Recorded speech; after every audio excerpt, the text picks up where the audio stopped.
everybody. Get your tickets in. Hello, you fool. ¿Cómo están mis queridos Magic Friends? Bienvenidos a una nueva entrega de Roxetpedia, tu enciclopedia favorita de Roxette y del multiverso. ¿Dije multiverso? Sí.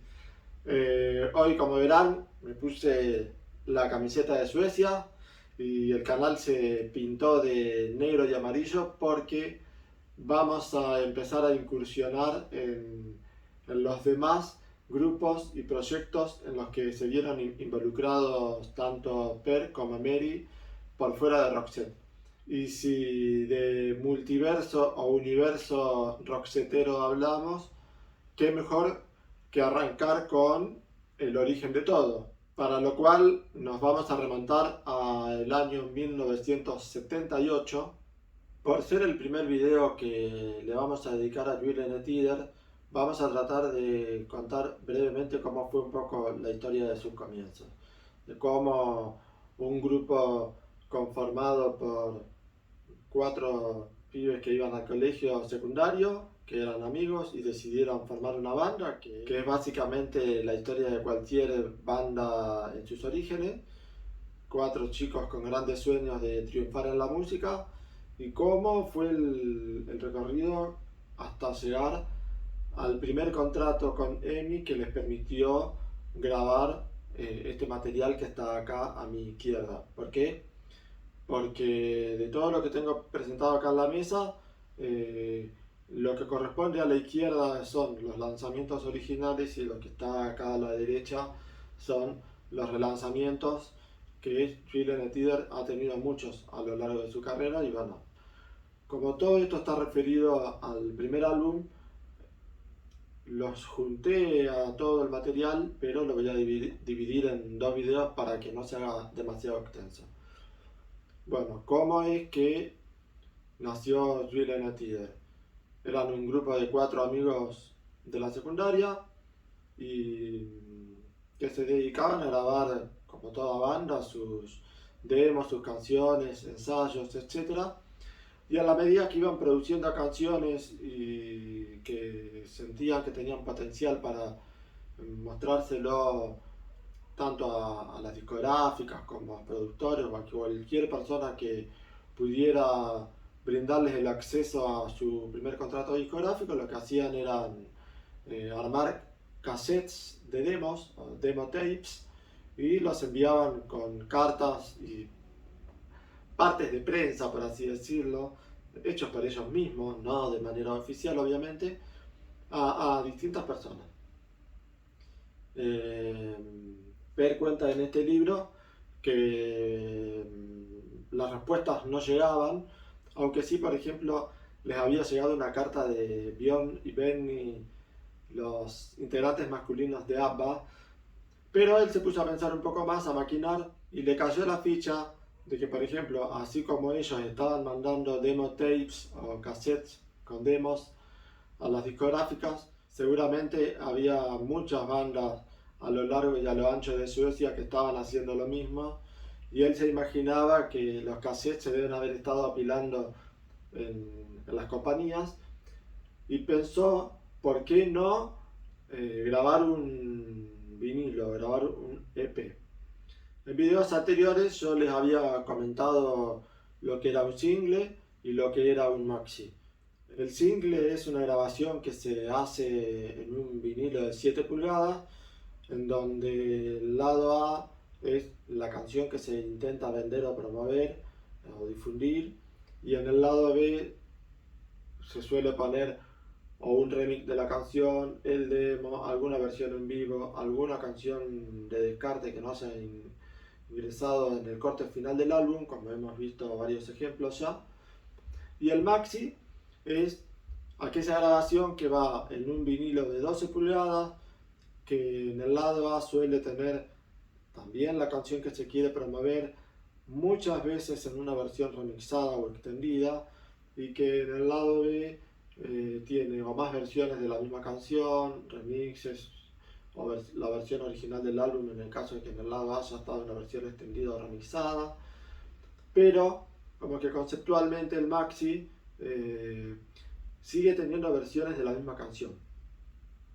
El EP o Extended Play es también una grabación que se hace en vinilo de 7 pulgadas que vendría a ser un mini álbum.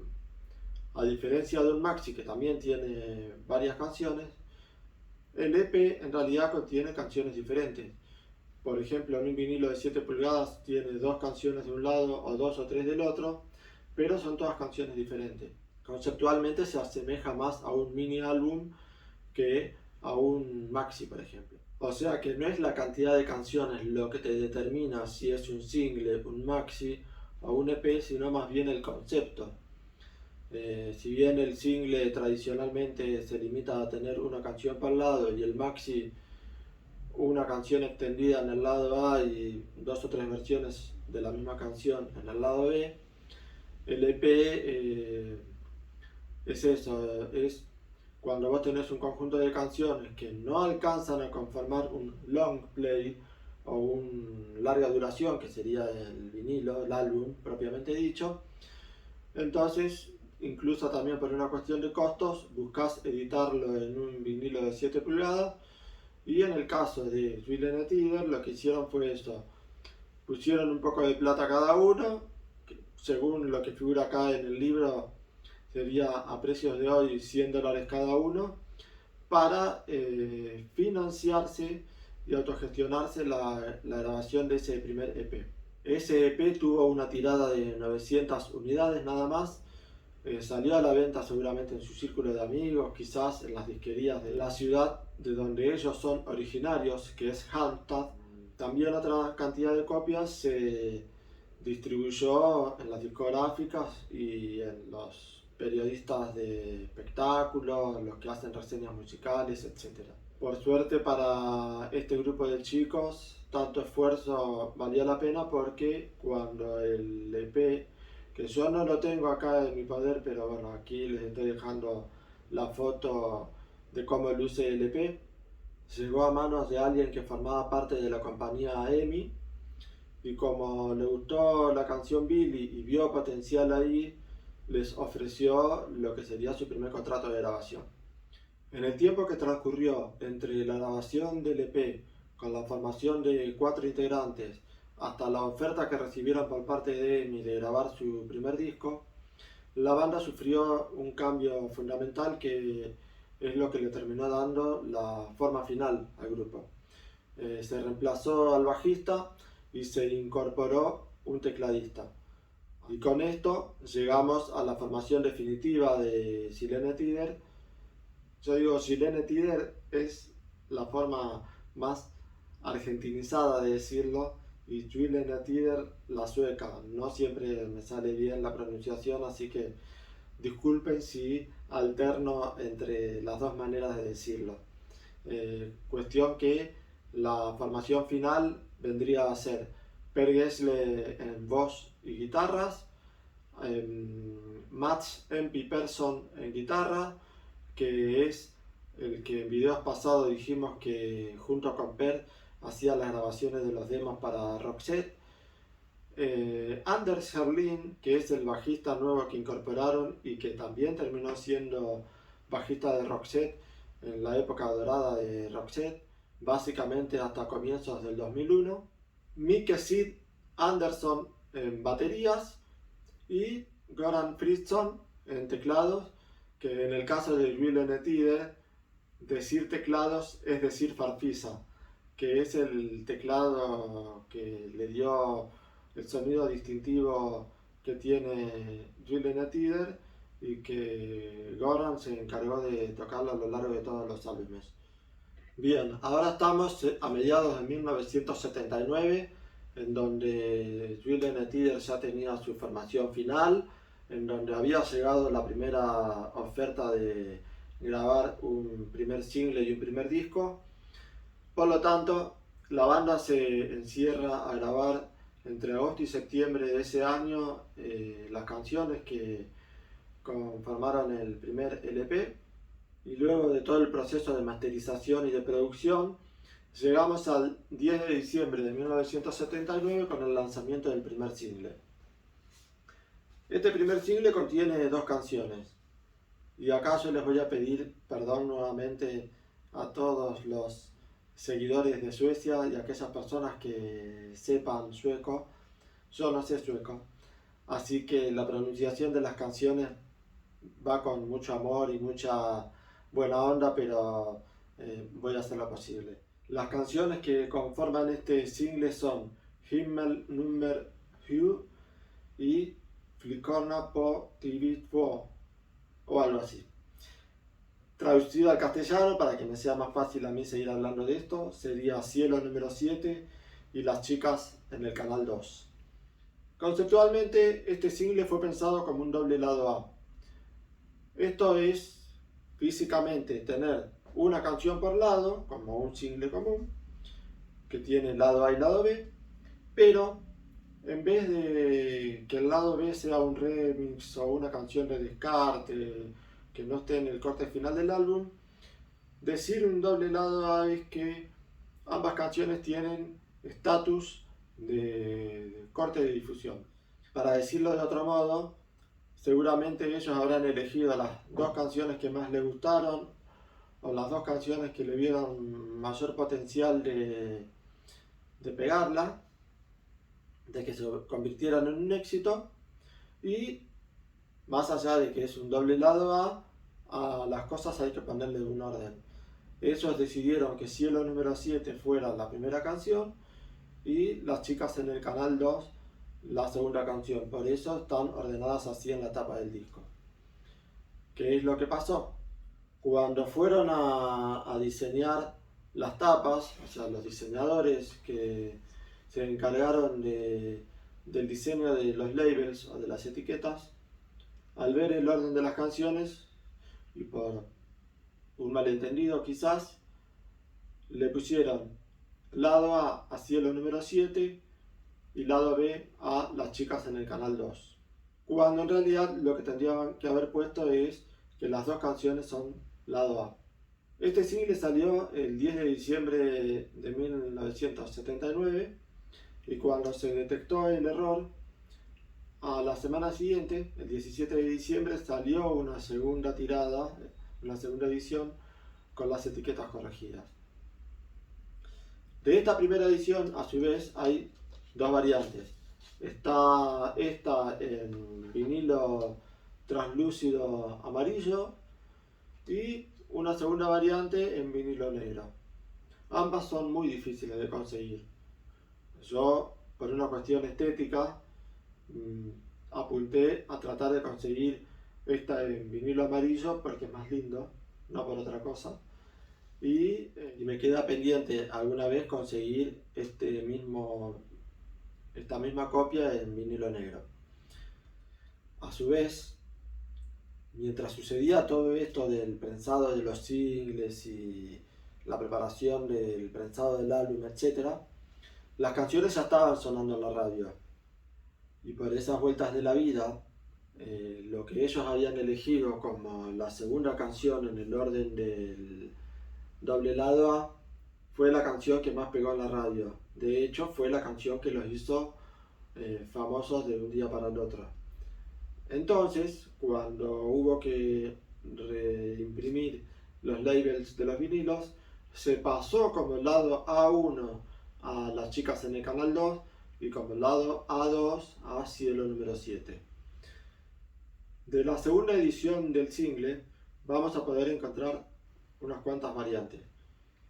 Por empezar, son todas en vinilo negro.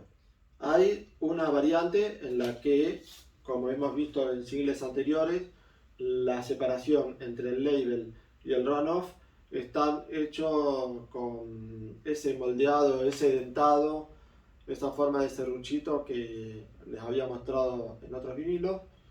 Hay una segunda variante en la que esta separación está lisa, no tiene el dentado. Yo, porque tengo este tercer vinilo acá.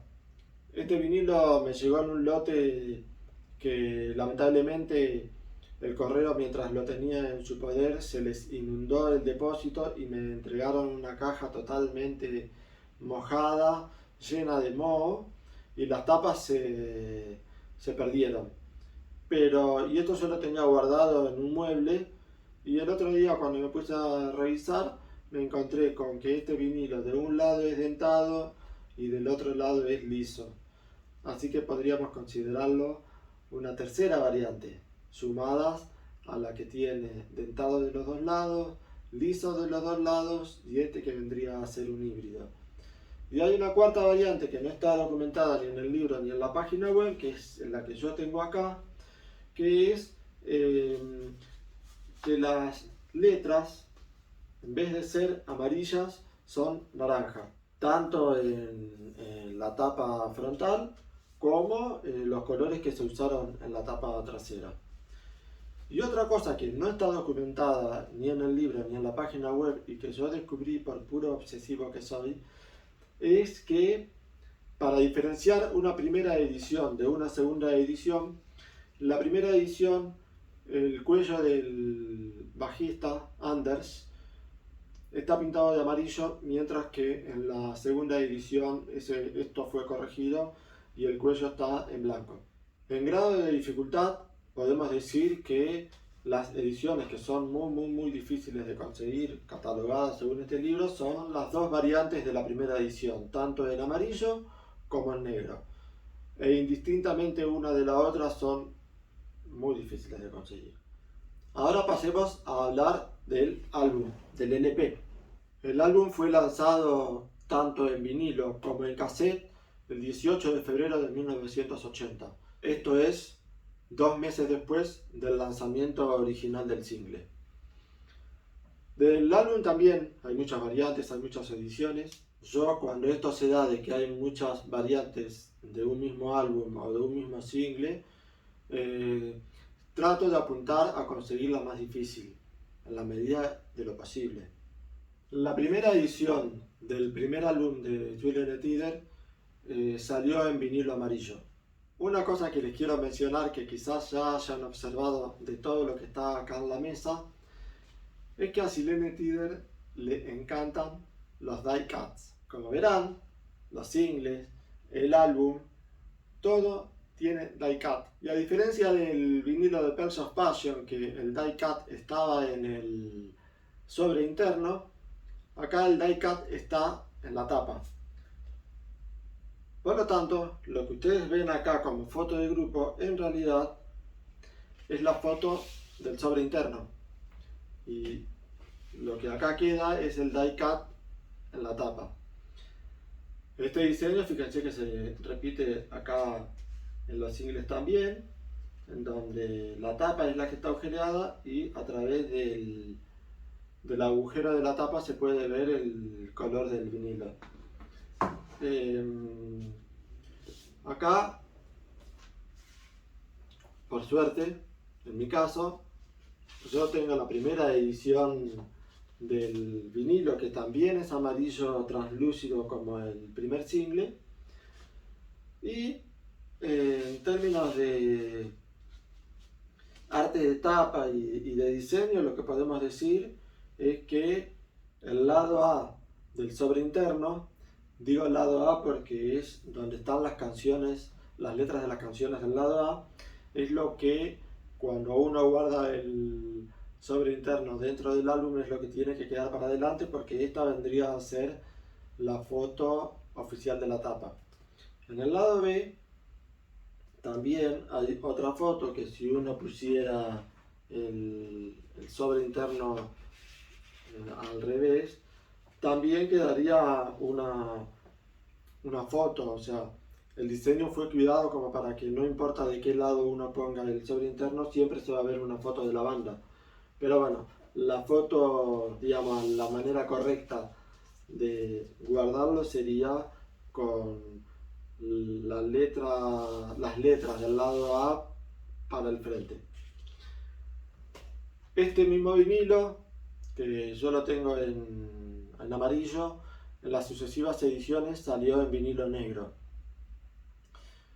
Hay una versión con el sobre interno de papel más blando, una reedición del 83 en donde el label del vinilo, lo voy a poner acá, es ligeramente diferente. Y hay una cuarta variante que, según el libro en grado de dificultad, está emparentado con la primera edición, la del vinilo amarillo, que es aquella que tiene las letras de los integrantes de la banda acá abajo en blanco. Esta es esa copia. O sea que yo podría decirse que tengo las dos variantes más difíciles del primer álbum de la banda. Y acá voy a hacer yo también una observación personal, que no necesariamente sea 100% real, pero es una deducción. Mi copia del vinilo, que tiene las letras blancas acá abajo, tiene este sticker, que es una campaña que lanzaba EMI tanto en los 80, 90 y no sé si en el 2000 también, que se llamaba Cool Price, que vendría a ser algo así como precios copados o precios, sí, buenos precios, básicamente precios reducidos. Tengo entendido que dentro del catálogo que la discográfica tiene para ofrecer a la venta, cuando ya pasaba un tiempo prudencial, años después en ocasión del lanzamiento de algún segundo o tercer álbum de determinada banda, a veces hacían nuevas tiradas de álbumes anteriores con el sticker este de Cool Price, o a veces el Mid Price, que era un triángulo amarillo, y eran puestos en ofertas.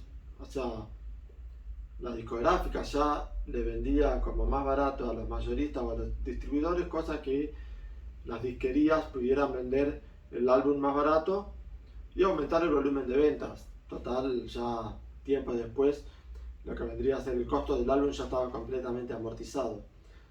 Así que existe la posibilidad de que esta edición de las letras blancas en realidad sea una reedición posterior, y no que sea algo contemporáneo, por ejemplo, a la primera edición con vinilo amarillo o vinilo negro, o la del sobre de papel blando, que en mi interpretación que yo hago de las cosas debe ser una segunda edición de más bajo costo, después una tercera edición o reedición, la de 1983, que tiene el label diferente, y esta cuarta edición o reedición de Cool Price, que seguramente ha salido más adelante. Es una posibilidad, no tengo forma de saberlo. Esto quizás lo pueda responder mejor la gente que vive en Suecia y que ha seguido, digamos, la trayectoria del grupo en tiempo real, ¿no? Que sean contemporáneos de la banda en aquel momento. El otro formato en el que se lanzó el álbum es el cassette, que, como en el caso de Pearls of Passion, fíjense que el arte de tapa está adaptado al formato, al layout, a la plantilla de diseño de lo que es un cassette. Tomaron la foto que se ve a través del die-cut y la pusieron como foto entera, con el título de la banda de acá arriba, y acá en el lomo del cassette también dice Twilight Theater, porque el álbum en realidad no tiene nombre. Como que banda y álbum para el primer álbum fue un concepto único.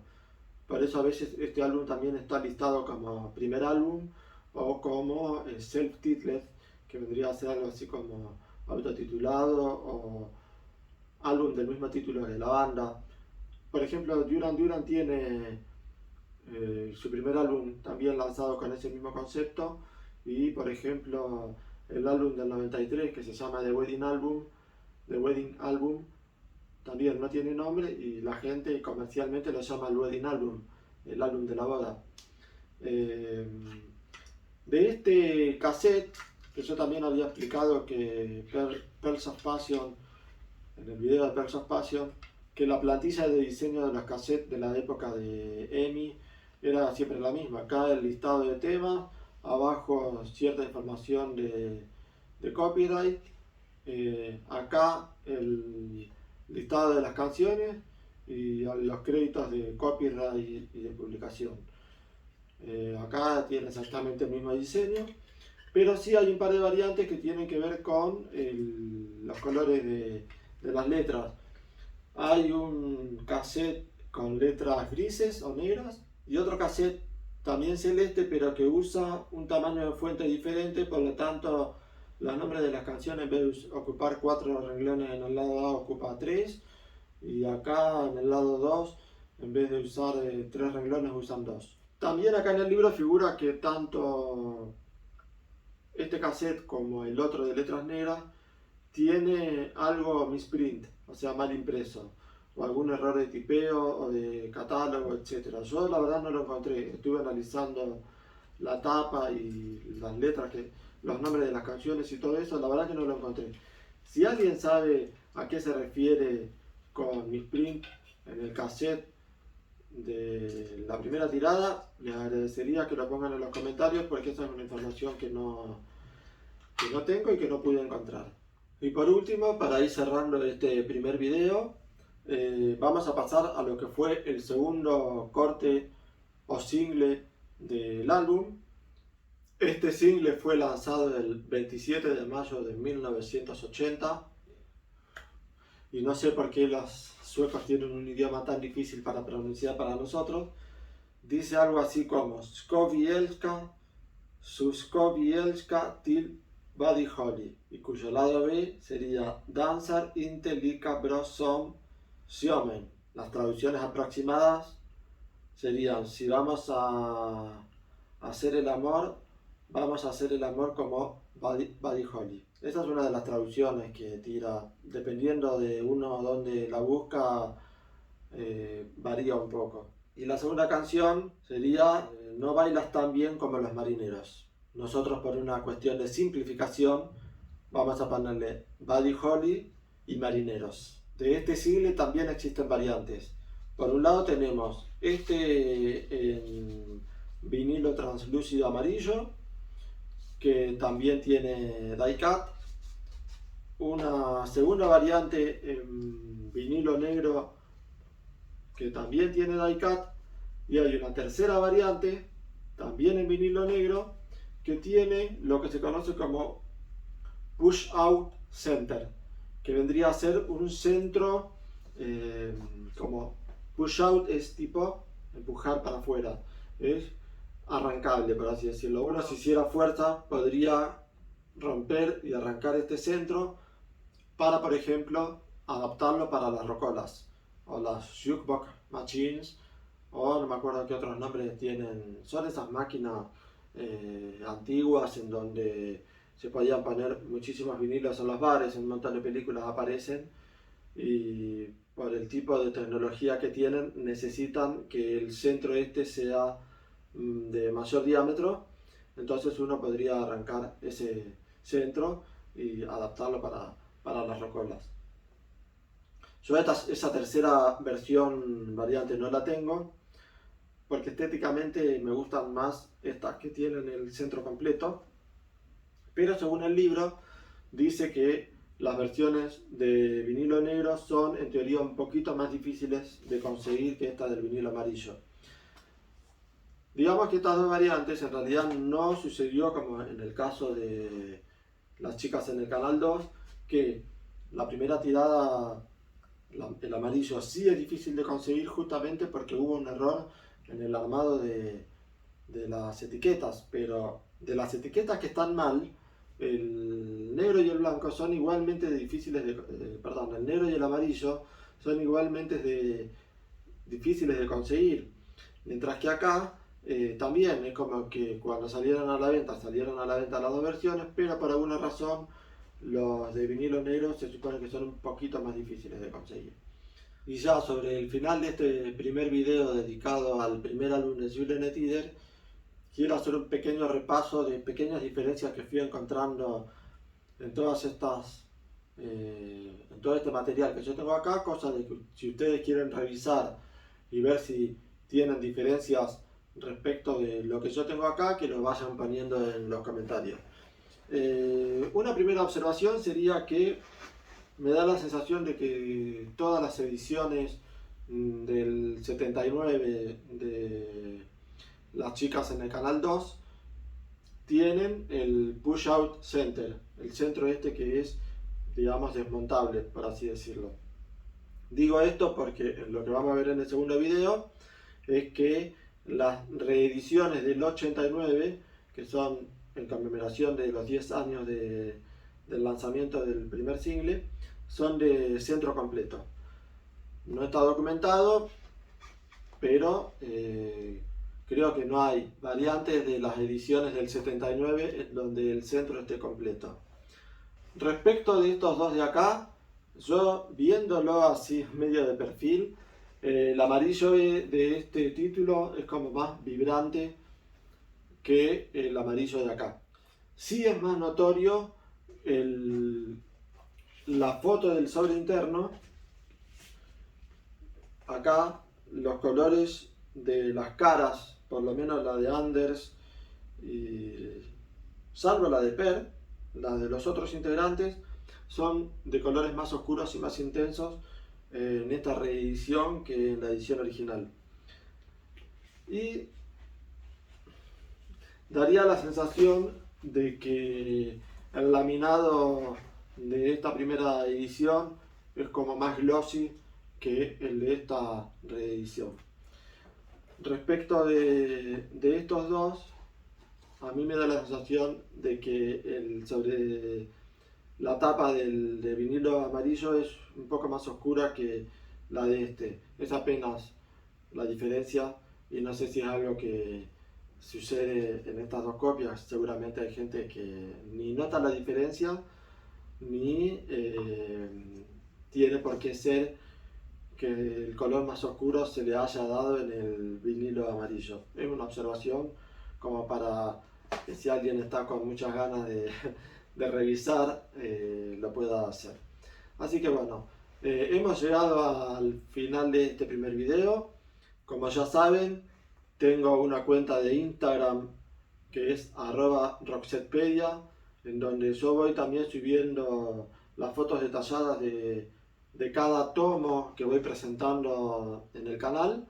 Y también tengo una cuenta de email que es roxetpedia@gmail.com, en donde me pueden mandar fotografías del material que ustedes tengan, del material que a mí me falta, del material que yo tengo pero que ustedes tienen con diferencias, porque la idea es, como la intención del canal es tratar de documentar la mayor cantidad de cosas posibles respecto de todas las variantes que hay del material que ha sido editado. No descarto el día de mañana hacer un video extra a modo de bonus track con toda la información que me han estado haciendo llegar estos días y armar un capítulo especial para no solo mostrar el material que ustedes me están llegando, sino también comentar las acotaciones y correcciones que también me hacen llegar, porque no es que yo tenga el conocimiento absoluto y total de todo lo relacionado a Roxette, sino que siempre aparecen información nueva o detalles que no han estado bien cubiertos en el libro y que yo también he cometido errores, por supuesto. Así que bueno, cualquier información que me puedan hacer llegar tanto por Instagram, al mail o en los comentarios va a ser bienvenida. Esto sería todo por hoy, amigos, y como dicen nuestros suecos favoritos, come on, join the joyride, y nos vemos en el próximo video. Saludos.